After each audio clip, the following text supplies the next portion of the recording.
국민의힘이 민주당이 제안한 상임위원장직 11대 7 배분안을 결국 수용했습니다. 원내 투쟁을 통해 국민의 피해를 막겠다며 의원총회를 열어 추인했습니다.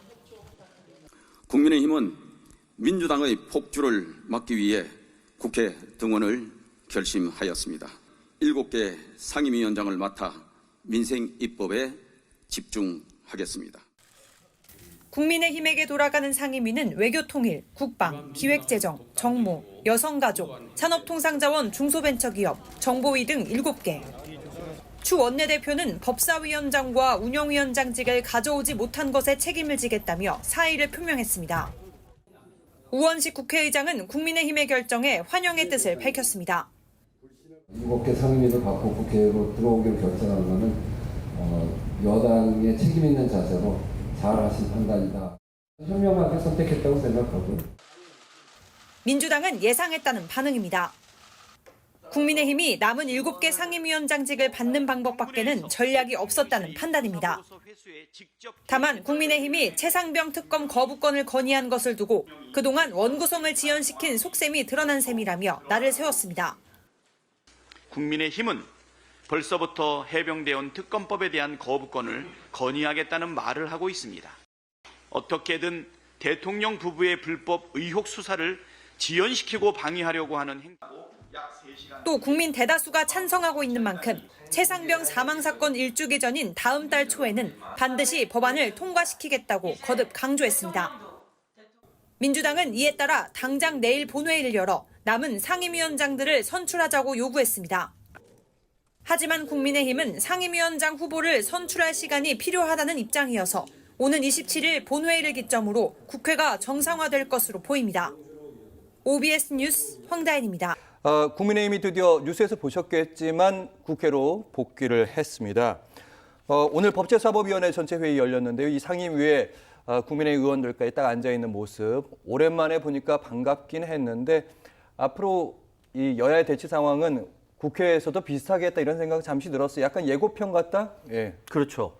왜냐하면 지금 이미 이 상황이 벌어지기 전에 다들 예상한 듯이 대통령실에서 강행 처리했을 경우 거부권을 무기로 써라라고 얘기했기 때문에 그러니까 국민의힘은 국회란 의회 내에서 여야가 서로 합의하고 정리하고 진행해서 행정부를 견제하는 역할을 해야 되는데 이 상황에서 현재 국민의힘의 위치, 스탠스는 오히려 청와대 대통령실 출장소 아니냐라는 비판을 받을 정도이니 저는 그래서 지금 거부권 격돌이 계속 가속화될 것이라는 일각의 시각이 대통령실에서 오히려 총선 민의를 수렴하지 않고 오히려 거부권을 무기화하라라고 이야기한 것이 과연 정상인가라는 의문을 던지겠습니다.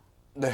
의문 던져시고 답변하셔야 되는. 근데 사실 거부권에만 너무 국민의힘이 의존하는 게 아닌가 이런 지적들.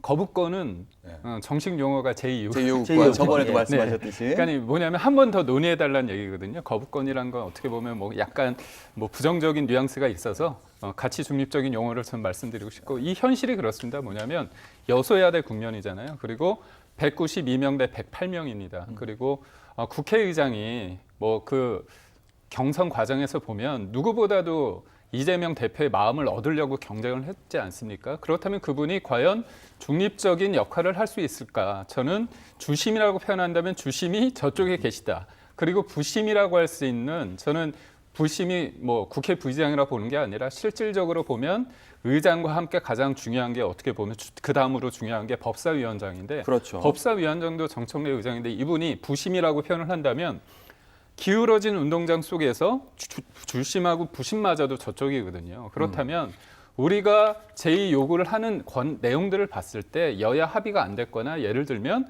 또 우리가 재정이라는 게 한도가 있지 않습니까? 이 재정을 쓸 때 효율적으로 써야 되는 거잖아요. 근데 대통령이 제2 요구권을 했던 게 전세 사기 특별법이 있습니다. 전세 사기 참 안타깝습니다. 근데 이 부분을 해결할 때 선지연하고 후 구상권 청구하는 거잖아요. 예. 근데 이게 국가의 재정이 들어가는 겁니다. 이게 3조에서 4조 들어간다는 부분이 있는데요. 이 부분에 있어서 어떻게 할 것인가의 부분이 있어요. 근데 사기를 당했을 때 그런 국가가 다 안쓰럽다고 해서 모든 사람들의 사기 그 부분을 다 해결할 수는 없는 거 아닙니까? 형평성도 있는 거고요. 그다음에 민주유공자 예우법도 이름은 민주지만 결국은 운동권 셀프 지원법이라는 얘기가 있습니다. 한편으로 보면 자유민주주의의 어떤 가치와 반하는 그 난민전 사건이나 동의대 사건 관련해서도 그런 부분이 또 유공자로 될 수 있다는 부분이 있거든요. 결국은 이게 하나하나 뜯어보면 충분히 좀 더 논의가 더 필요한 사안이 있기 때문에 제요구를 하는데 네. 이거는 헌법상의 권리입니다. 대통령이 가질 수 있는 부분이기 때문에 저는 그렇게 표현하고 싶습니다. 야당이 좀 더 여유를 갖고 좀 의견을 폭넓게 하면 국민들이 그에 동의한다면 분명히 대통령도 이거를 마냥 제2욕을 할 수 없는 거 아닙니까? 네. 좀 더 이렇게 품이 좀 넓었으면 합니다. 다음 사항이 좀 더 그랬으면 좋겠다. 김기웅 대변인께 전 대변인께 이 질문 바로 이어서 드릴게요. 상임위 일정들이 곳곳에 잡혀 있긴 합니다. 하지만 여전히 여소야대. 그러니까 말씀드린 대로 여러 가지 국회에 다시 등원했다고는 하지만 문제가 있는 게 일단 청문회도 방금 전세사기 말씀하셨으니까 입법 청문회도 열리기로 했는데 여기에는 국민의힘이 참석하지 않았습니다. 그러니까 법사위도 5분 만에 파행된 게 사실은 간사부터 뽑아야 되는 거고 네. 다시 일정 다 잡자 뭐 이렇게 얘기했는데 결국엔 속행됐고 네. 오늘 방송3법도 법사위에서 통과됐고 그러니까 쉽게 말하면 민주당과 야당 주도로 계속 굴러가고 있단 말이죠. 네. 그 외에 뭐 대안이 없는 것인지. 그러니까 이게 어제 저는 추경호 원내대표의 얘기 중에서 저는 왜 추경호 원내대표가 그런 얘기를 하면서 사의를 했을까? 이거는 무력감이자 어떻게 보면 현실적으로 할 수 있는 게 없기 때문이거든요. 그거는 야당에 대해서 이런 부분에 우리의 입장 그리고 뭐 표현이 좀 그렇지만 그럼에도 불구하고 야당과 싸우겠다는 얘기를 한 거예요. 그 워딩 중에서 제가 여당 패널이기 때문에 좀 와닿는 부분이 뭐냐면 특검을 남발하고 탄핵을 통해서 겁박을 하고 그다음에 행정부의 권한, 그다음에 사법부의 독립, 언론의 비판과 견제의 기능을 형해화했다. 완전 그렇죠. 흔적도 없이 사라지게 만들었다.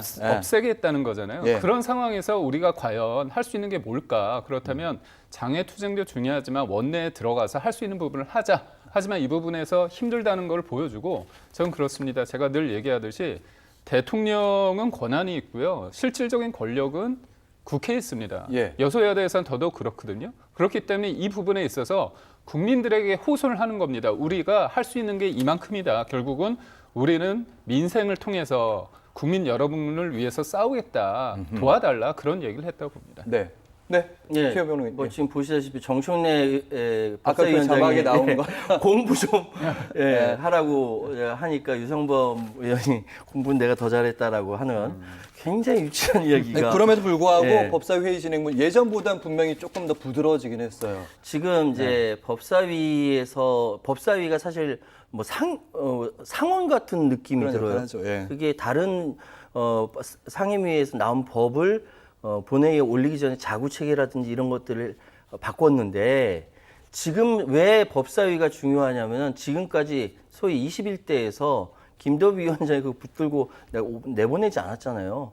그래서 아무것도 못했던 겁니다. 수백 건의 법률안이 폐기가 된 거죠. 그래서 지금부터 다시 또 시작하기는 비효율이 됐다라는 것이고, 그래서 지금 법사위 진행되는 거에 대해서 많은 사람들이 속 시원하다라고 얘기하는 사람들도 많습니다. 그런데 중요한 것은 무엇이냐면은 지금 방금 말씀하신 것처럼 여당과 야당이 서로 대화하면 돼요. 법사위가 오히려 더 치열해지면서 이야기 더 많이 했거든요. 대화하면 됩니다. 여기 대통령실 딴지 걸리지 않으면 돼요. 대통령실 계속 딴지 걸고 브레이크 걸고 외부에서 이야기가 들어가니까 추경호 원내대표가 힘들어한 거 아닙니까? 그러니까 안 하겠다라고 얘기하는 거 아니에요. 예. 그러니까 내부에서 그러니까 누가 할 사람이 없이 다시 추경호 원내대표 재추대하는 것 같은데 지금 법사위에서 겉으로 보면 굉장히 살벌하고 힘들고 맨 처음 파행이 됐지만 잘 대화하면서 이끌려져 가고 있어요. 이렇게 대화를 통해서 합시다. 대통령실 딴지 걸지 맙시다.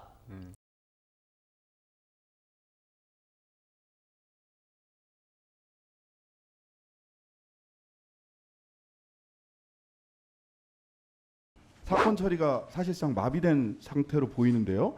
위원장님, 예. 왜 다른 위원회와 달리 처리가 이렇게 적체되고 있습니까? 실은 저도 이런 숫자를 보면서 장애차별 조사 1과장이 장기간 공성으로 돼 있는 것 혹시 연관이 그렇습니다. 있는 것은 아닌가 염려를 하고 있습니다. 지난 8월 인사혁신처 모집공고 통해서 임용 후보자 채용 절차 모두 마쳤음에도 불구하고 10개월간 대통령이 이유 없이 임명하지 않으면서 국민들이 피해를 받고 있는 현실이 수치로 드러나는 것이라고 봅니다. 윤석열 대통령께서 국가인권위원회를 망가뜨리려고 작정하고 버리는 일은 아닌가라고 의심을 하여튼 뭐 여러 가지 생각을 해보는 그 범위 안에는 있는 것 같습니다. 망발이라고 생각합니다. 답변하지 마세요. 그래서 장관 답변을 꼭 받아야겠습니다. 다 하셔도 됩니다. 인도로부터 김정숙 여사가 초청을 받지 않았다는 그 허위 사실의 주장에 대해서도 한 말씀 드리려고 합니다. 그냥 결론부터 말씀드리면 김정숙 여사는 인도에 공식 초청으로 방문을 했습니다. 이게 그 사본입니다. 성함을 이렇게 언급하면서 정중하게 초청합니다라고 하는 내용이 나옵니다. 그러니까 제가 이해할 수 없는 건 어떻게 해서 여당 의원이 이런 국가기관의 문서를 확인도 하지 않고 심지어 특검법까지 발의를 하는 정말 웃지 못할, 제가 국회에 온 이래로 처음 보는 장면입니다. 기가 막힐 따름입니다. 그 문재인 대통령은 거부권 행사하지 않았을 텐데, 그리고 민주당이 절대 다수였는데 왜 이 법을 하지 않았을까? 여기 대해서 어떻게 생각하십니까? 그 당시에 그 문재인 대통령한테 국회에서 그 상정을 했었나요? 아니 민주당이 지금 절대 다수당이었지 않습니까? 그때 당시에 절대 다수당이고 충분히 이 법을 통과시킬 수도 있었고 그 다수 힘으로 충분히 해낼 수 있었음에도 불구하고 하질 않았습니다. 그러다가 정권 바뀌고 나서 윤석열 정부에 와서 이거를, 그래서 제가 저 시간이 없으니까 문재인 대통령 시절에 그 입법을 왜 안 했는지는 제가 답변할 문제는 아닌 것 같습니다. 정치를 하시는 분들이 서로 조율을 하셔야 될 문제인 것 같고요. 방입법이라면 헌법재판소가 있는 걸로 저는 알고 있습니다. 그리고 밥 드셨어요? 네. 식사도 하셨습니까? 네. 네. 근데 아까 인권위원장 도전에 관해서 이충상, 김용원 두 분이 이야기는 나눴는데 상의하지는 않았다 그러셔가지고 네. 이게 무슨 뜻입니까? 이야기는 나눴는데 상의하지 않았다는 게 무슨 뜻입니까? 밥은 먹었는데 식사는 안 하셨다 뭐 이런 뜻입니까? 설명을 좀 해주세요. 어디서부터 어디까지 이야기를 하셨고 어디서부터 어디까지 상의를 안 하신 거예요? 이야기를 나누는 것은 얼마든지 가능하다고 생각합니다. 인권위원장 도전에 대해서 인권위원장 도전에 대해서 이야기를 나누었다기보다는 그렇게 말씀하셨으니까 제가 여쭙는 겁니다. 인권위원장 도전에 대해서 두 분이 이야기 나눴다고 얘기하셨어요 오전에. 근데 상의는 안 하셨다고 했거든요. 임기 만료와 후임 인권위원장의 임명 아니요, 절차나 잠시만요. 인권위원장 두 분이 그 도전하는 것에 대해서 상의하셨냐 그랬더니 이야기는 나눴는데 상의하지 않으셨다면서 이게 무슨 뜻입니까? 그래서 제가 아까 그 인권위원장 도전에 관해서 이야기를 나누었다는 취지로 말씀드린 것 같지는 않은데. 네, 확인해 보겠습니다. 저는 그렇게 들었는데. 예. 그래서 그런 취지는 아니었던 것 같습니다. 예. 잘못 그리고요, 들렸다면, 잠시만요. 예. 자, 송도환 위원장님께 말씀드리겠습니다. 아까 서미화 의원님께서 말씀을 하셨는데요. 네. PPT 좀 하나 띄워주세요. 인권위 부서별 장기사건 처리 현황 보시면은요, 장애차별 조사 1과만 전년 대비 장기사건 처리가 작년 40건에서 올해 73건으로 80% 이상 증가했습니다. 사건 처리가 사실상 마비된 상태로 보이는데요. 위원장님, 예. 왜 다른 위원회와 달리 장애 사건, 장기 사건 처리가 이렇게 적체되고 있습니까? 사실은 어떤 사건이 여러 건이 병합되기도 하고 그래서 예. 정확하게 비례하는 건 아닙니다만 실은 저도 이런 숫자를 보면서 장애차별 조사 1과장이 장기간 공성으로 돼 있는 것, 공석으로 네. 돼 있는 것과 혹시 연관이 그렇습니다. 있는 것은 아닌가 염려를 하고 있습니다. 지난 8월 인사혁신처 모집공고 통해서 임용 후보자 채용 절차 모두 마쳤음에도 불구하고 10개월간 대통령이 이유 없이 임명하지 않으면서 국민들이 피해를 받고 있는 현실이 수치로 드러나는 것이라고 봅니다.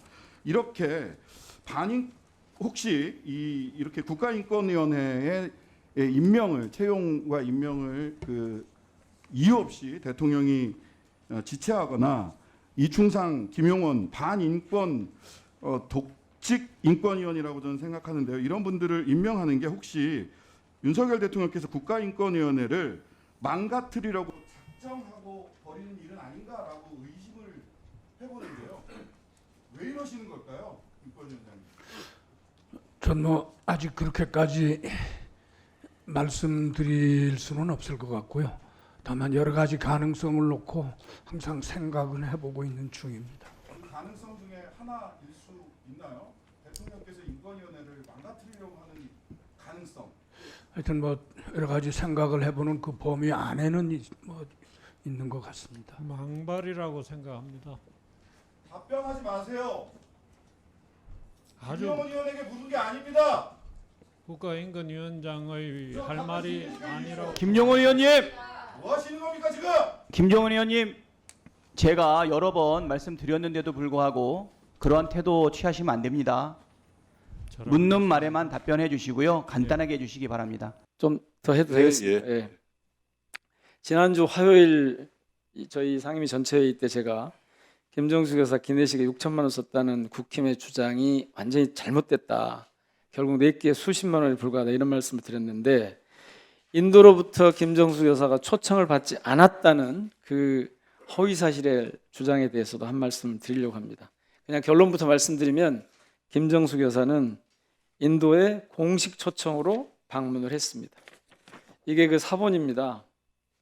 이 사본에 보면 쭉 설명을 해 나가다 뒤에 가면 공식적으로 김정숙 여사의 그 성함을 이렇게 언급하면서 정중하게 초청합니다라고 하는 내용이 나옵니다. 그러니까 제가 이해할 수 없는 건 어떻게 해서 여당 의원이 이런 국가기관의 문서를 확인도 하지 않고 초청받지 않았는데 갔다 하면서 심지어 특검법까지 발의를 하는 정말 웃지 못할, 제가 국회에 온 이래로 처음 보는 장면입니다. 이렇게 분명하게 이 공문이 초청장이 공식적으로 와 있는데도 이걸 완전히 무시하고 초청을 받은 적이 없다, 이런 허위 사실을 유포하는지 정말 기가 막힐 따름입니다. 제가 이 타임라인을 자세하게 말씀드리지 않겠습니다. 필요하면 제가 뭐 보도자료를 내든지 그렇게 할 건데요. 하여튼 4차례 요청이 있었는데 처음 2번은 문재인 대통령을 초대를 한 거고 3번째는 문체부 장관 앞으로 초청장을 온 거고 이게 4번째 그 초청장인데요. 이것은 김정숙 여사 앞으로 온 겁니다. 이런 초청장이 명백하게 있는데도 불구하고 이것을 허위 주장을 통해서 이런 게 없었다라고 얘기하는, 이렇게 한 이유가 있습니다. 인도 정부 입장에서는 이 허황후 기념공원 착공식이라고 하는 것이 있는데 이게 인도하고 저희 대한민국의 이 역사적인 관계를 보여주는 것이어서 이 인도 입장에서는 반드시 저희 중요한 인사를 초청하고 싶었고 그래서 결국 저희 대통령 부인이 참석을 하도록 해주도록 그렇게 요청을 해온 겁니다. 이 밖에도 뭐 예산 집행 과정이 온당치 않다거나 일정표에 없던 타지마을 방문했다는 이런 주장도 저희들이 확인해 보니까 다 엉터리입니다. 위원장님께서 꼭 장관을 출석할 수 있도록 해주시고요. 관련 자료도 제출해 주시도록 요청을 하겠습니다. 첫 번째 자료 요청은 김정숙 여사 인도 방문 관련해서 예산 사용 경위 및 사용 근거, 우리 정부에 먼저 요청했는지 여부. 두 번째는 장관의 해외 출장 관련해서 일정 계획안과 실제 수행 일정, 기업인과 동행한 출장 내역과 소요 비용, 그리고 세 번째로는 관계기관, 그러니까 외교부하고 논의를 했을 텐데 이 관계기관과 주고받은 문서 사본 일체, 이런 것들을 제출해 주시기를 요청합니다. 김정숙 여사의 인도 방문과 관련해서 허위 주장들이 너무너무 많아서 사실을 반드시 확인하고 넘어가야 됩니다. 위원장님께서 문체부에 반드시 자료를 제출하도록 강력하게 촉구해 주시기를 기대합니다. 고맙습니다. 근로 3건, 노동 3건. 이 3건은 1919년 바이마르 헌법에 처음으로 도입돼 가지고 우리나라 헌법 1948년 헌법에 제정됐을 때 들어온 겁니다. 그때만 해도 그때 당시만 해도 노동자들이 어떤 그 대등성을 확보해 주기 위해서 이게 노동 상권이 들어왔고 지금도 계속 유지되고 있는데 이에 따라서 이에 근거해서 지금 이제 노조법이 들어와서 이 노조법은 우리 과거에 제조업 당시에 제조업이 많은 산업을 이루고 있을 때 만들어진 노조법이다 보니까 여기다 좀 한계가 있는 건 사실입니다. 그래서 지금 현재 우리가 가장 크게 겪고 있는 이중구조 개선이라든가 취약 노동자들에 대한 어떤 그 소득 불균형 이런 부분들을 찾아주려고 해도 이 법 내에서는 좀 한계가 있습니다. 그러다 보니까 여러 가지 이제 의견들도 많이 나오고 이걸 어떻게 해결할 것인가 여기 대해서 이제 방점을 두고 여러 가지 논의들이 있었습니다만은 지금 뭐 박해철 의원님께서 말씀하셨다시피 10년 동안 이 부분들을 이렇게 논의를 쭉 해왔는 데 있어서 문재인 정부 때는 왜 그 문재인 대통령은 거부권 행사하지 않았을 텐데 그리고 민주당이 절대 다수였는데 왜 이 법을 하지 않았을까? 여기 대해서 어떻게 생각하십니까? 한국노총 우리 그 김규 진수님과 민주노총의 정규 진수님 여기 대해서 어떻게 생각하십니까? 네, 그 당시에 그 문재인 대통령한테 국회에서 그 상정을 했었나요? 아니 민주당이 지금 절대 다수당이었지 않습니까? 그때 당시에 절대 다수당이고 충분히 이 법을 통과시킬 수도 있었고 그 다수 힘으로 충분히 해낼 수 있었음에도 불구하고 하질 않았습니다. 그러다가 정권 바뀌고 나서 윤석열 정부에 와서 그것도 그동안에 많은 것들을 다 정리하고 박해철 의원이 얘기했다시피 딱 범야권이 모여가지고 만들어낸 그 안을 갖고 다시 들어왔는데 그게 이제 윤석열 대통령이 거부권을 행사한 거죠. 그러면 절대 다수의 그 민주당이 있었고 그때 당시에 대통령이 문재인 대통령이 있음에도 불구하고 왜 그때 안 했냐 이 말이에요. 그래서 제가 시간이 없으니까 다시 한번 말씀드리겠습니다. 아무리 입법권이 국회에 있다 할지라도 국회의 입법권이 무한정되는 건 아닙니다. 입법의 형성의 자유가 있다 할지라도 우리가 거기에 대해서 타법과 또 그다음에 다른 기본권과의 관계에 있어서도 우리가 그걸 다른 기본권을 갖다가 침해할 수는 없는 거예요. 물론 근로소송권이 헌법에서 직접 규율하고 있는 법이긴 하지만 그렇다고 해서 다른 그 기본권을 침해해서도 안 되는 것이고 여기에 대해서 또 우리가 이연성 판단 기준을 할 때는 목적의 정당성이라든가 수단의 적절성 아니면 피해 최소성, 법의 균형성 이런 걸 다 봐서 규범 조화적으로 해결을 해야 되기 때문에 여기에 대해서 굉장히 고민이 많았던 겁니다. 문재인 정부가 안 해주고 싶어서 안 한 것도 아니고 제가 봤을 때 그래서 입법권자들도 여기에 대해서 입법 형성의 자유는 있지만은 헌법의 그 원리, 기본 원리, 이연성 판단 기준에 대해서 가입법을 만들어내면 안 되기 때문에 고민이 있었던 것이고 또 그 문재인 대통령께서도 물론 법이 올라오지 않았기 때문에 거부권 행사는 안 했겠습니다만은 여기에 대해서 모든 것을 규범적으로 해석해내야 되는 게 또 헌법재판소의 또 그 견해이기도 합니다. 그러면 과연 우리가 지금 정기호 진수린이나 김규 진수린이 말씀하신 부분 저도 다 뭐 어느 정도 그런 내용에서 동의하는 부분도 있고 동의하지 않는 부분도 있지만 그렇다면은 어떤 또 기업의 직업 선택의 자유라든가 아니면 재산권이라든가 아니면 또 우리 헌법 제 119조 1항에 의해서 물론 또 2항을 얘기하시겠지만 1항에 의해서 개인과 기업의 창달의 자유 이런 부분에 대해서도 규범 조화적으로 해석을 해야 되기 때문에 이런 부분들이 쉽게 진척해 나가지는 못하는 겁니다. 그래서 이중구조 개선이라든가 취약계층의 노동자들을 보호하기 위해서는 어떤 방법을 우리 한노에서 찾아야 됩니다. 그러나 본위원이 판단했을 때는 너무 과잉 입법이기 때문에 본위원은 여기에 동의할 수가 없는 거거든요. 그러나 반드시 지금 현재 여야가 또 상의해서 다른 길도 찾을 수 있고 저는 그에 대해서 좀 심각하게 요새 고민하는 게 뭐냐면 단체 협약의 효력 확장을 범위를 갖다가 확대시키는 이런 것도 이건 지금 뭐 어차피 노조법 안에 들어와 있으니까 이것을 사문화하지 말고 살려낼 수 있는 방법 이런 걸 지금 고민하고 있거든요. 그래서 여기에 대해서 제가 이제 두 가지 물었습니다. 우리 그 한노총, 민노총 진술인들께 왜 문재인 정부 때 민주당이 할 수 있었음에도 불구하고 안 했을까? 그다음에 이 방법이 가행입법으로 가서 이연이 되면은 우리 그나마 하나만 하고 모든 우리의 노력이 헛수고로 돌아가니까 여기에 대해서 다른 방법을 좀 찾아볼 수 있는 방법. 그다음에 아까 그 중대재해법에 대해서 실질적 진단을 말씀하셨는데 이게 지금 헌법 소원 중이죠? 헌법 소원 중이지 않습니까? 여기에 대해서 좀 전례를 말씀해 주세요. 예. 그 답변을 좀 간략하게 이렇게 해주십시오. 네. 예, 간략하게 말씀드리겠습니다. 그 문재인 대통령 시절에 그 입법을 왜 안 했는지는 제가 답변할 문제는 아닌 것 같습니다. 정치를 하시는 분들이 서로 조율을 하셔야 될 문제인 것 같고요. 그리고 과잉 입법으로 헌법재판소 가서 판결하라고 헌법재판소가 과잉 입법이라면 헌법재판소가 있는 걸로 저는 알고 있습니다. 그리고 그 마지막으로 제 생각을 말씀을 드리면 그 문재인 대통령 시절은 코로나 시절로 대변됩니다. 그래서 코로나를 거치면서 노동시장이 굉장히 많이 변했습니다. 그래서 아까 제 모두 발언에 말씀드린 플랫폼 노동자들이 양산이 됐고요.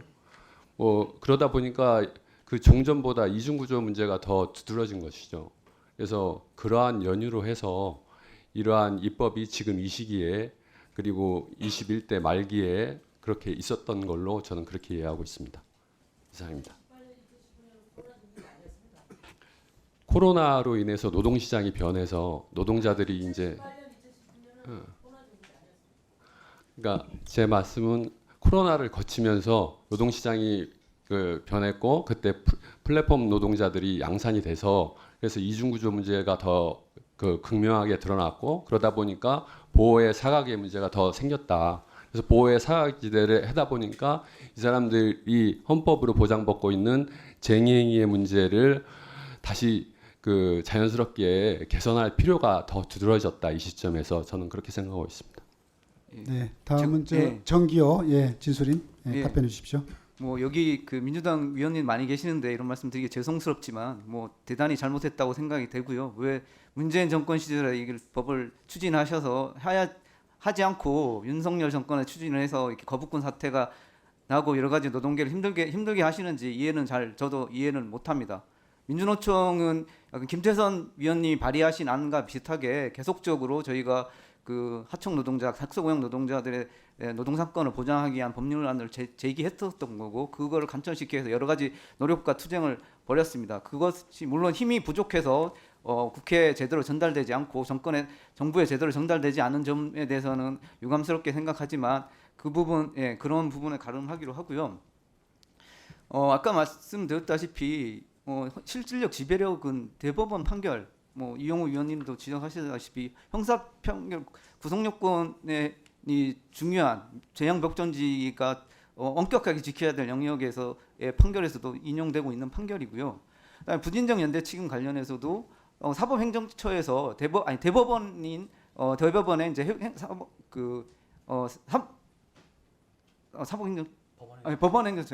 법원 행정처에서도 이거는 입법 재량의 문제이지 헌법적인 가치가 있는 사항이 아니라고 얘기를 했습니다. 그렇기 때문에 이 대법원의 일관된 입장은 이것은 충분히 현행 법상으로도 해석이 가능한 영역이고 그렇지 않다 하더라도 입법 재량의 영역이라는 것을 대법원에서 끊임없이 계속 밝히고 있는 사항이라고 생각합니다. 그래서 헌법재판소가 대법원과 다르게 판단할 거라고 저는 생각하지 않습니다.